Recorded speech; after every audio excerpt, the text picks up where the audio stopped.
Hey friends, thanks again for joining me. Welcome to our home once again, and this time to our family room where it was the studio where we got to practice a lot of the things that came out in Homegrown Disciples. And today, I want to just encourage you, pour yourself something warm, settle in, and let's just spend a few minutes together as we talk about the rhythm of renewal. Drawing from Homegrown Disciples, but going further than the chapter is able to unpack. So, have you ever bought a car months after agonizing over the color, among other things, but you suddenly drive around and it feels like every third car on the road is the same color? Were they all here yesterday? Well, that's not magic. That's your attention waking up to something that was already there. And I think renewal works a lot like that. Now, most of us, when we hear the word renewal, I think we think of batteries or maybe vacation. We think about that quiet morning before the kids come down having a cup of coffee, or I'm out of gas and it's God's job to fill me back up.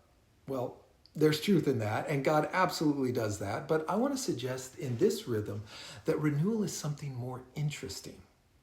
It isn't mostly about recharging, it's more about resensitizing. Our attention waking up to the presence that was already in the room.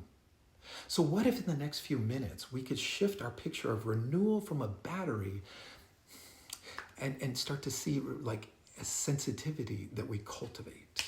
If that's all we do and walk away with, I think that'll be a win. So here's my working definition of renewal. I'll start with what it isn't. It isn't recharging. I think it's a growing sensitivity to the presence of God and our willingness to sort of yield to those prompts of His Spirit. The word yield is doing a lot of heavy lifting there. Renewal almost always involves a turning. And there are two directions that the turn can go.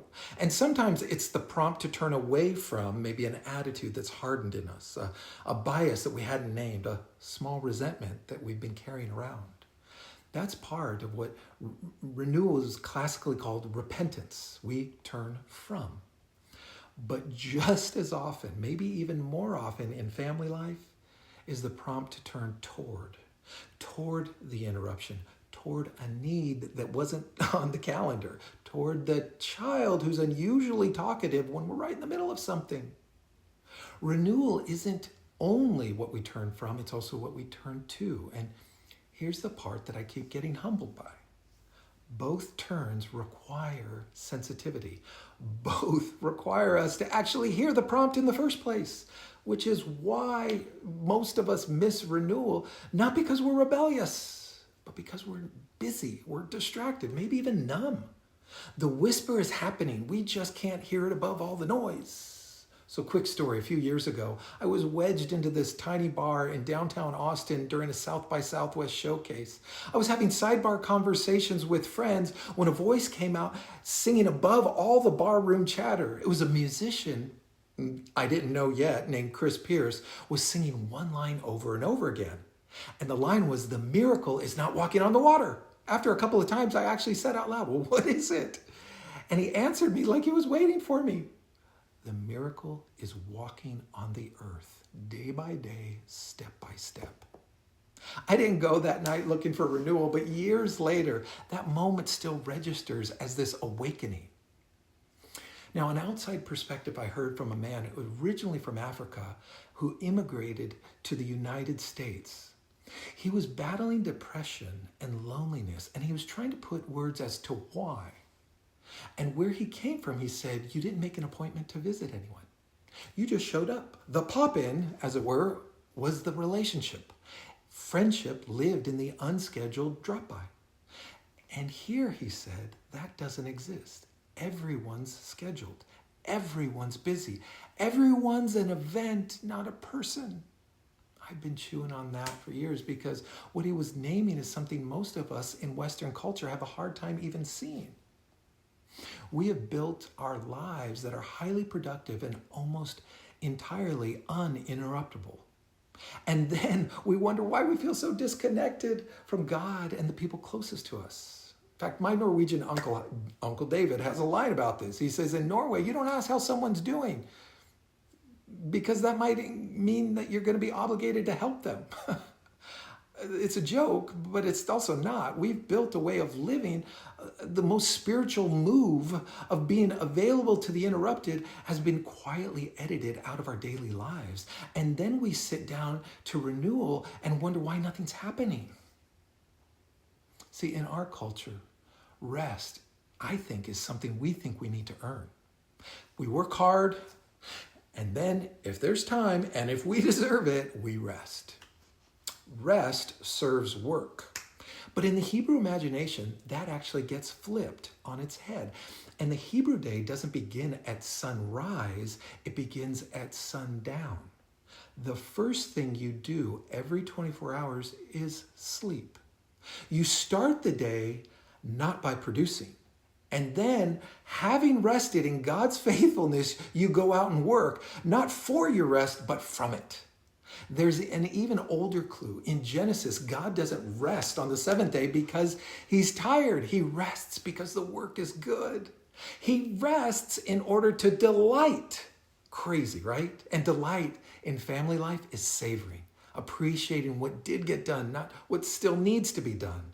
And the two windows where this practice comes most naturally are meal times and bedtimes, those unhurried, no agenda moments when we're just together. I don't know about you, but savor isn't the word I'd use for most of our family dinners. More like survived or got everyone fed, sure, but savored? Renewal requires that God reteach us how to savor. Because savoring is the sign that we're at rest in God, not in our productivity. And rest, in that sense, is where renewal actually begins.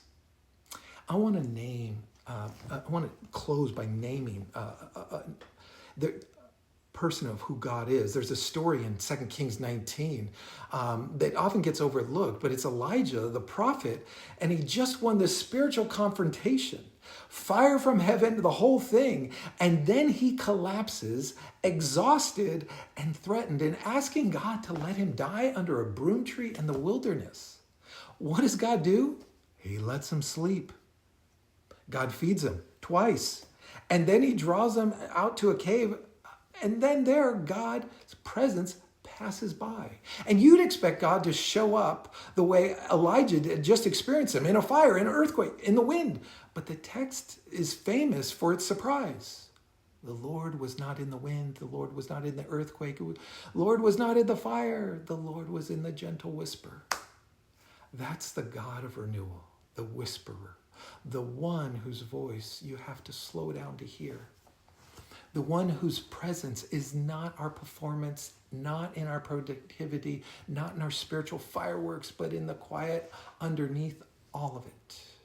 In apprenticing, I named God a gardener, tilling the soil of our hearts and our homes. And in renewal, I'd like to add another name, the name to our spiritual thesaurus, the whisperer, the God who speaks low, so we have to lean in.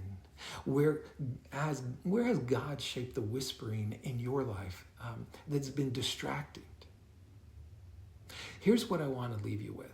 Renewal isn't some vacation we need to take. It's an intention that we grow.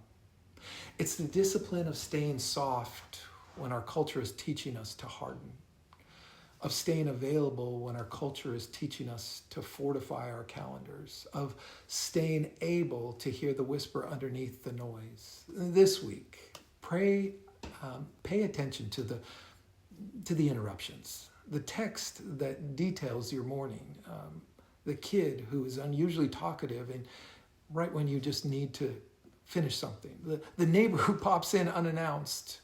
Some of those are noise. But some of those are God whispering, asking whether we have 10 minutes of holy ground available. And remember, the miracle is walking on the earth day by day, step by step. Thanks for being here, friends. Keep paying attention this week. And don't forget, God is in the whisper. I'll see you in the next one.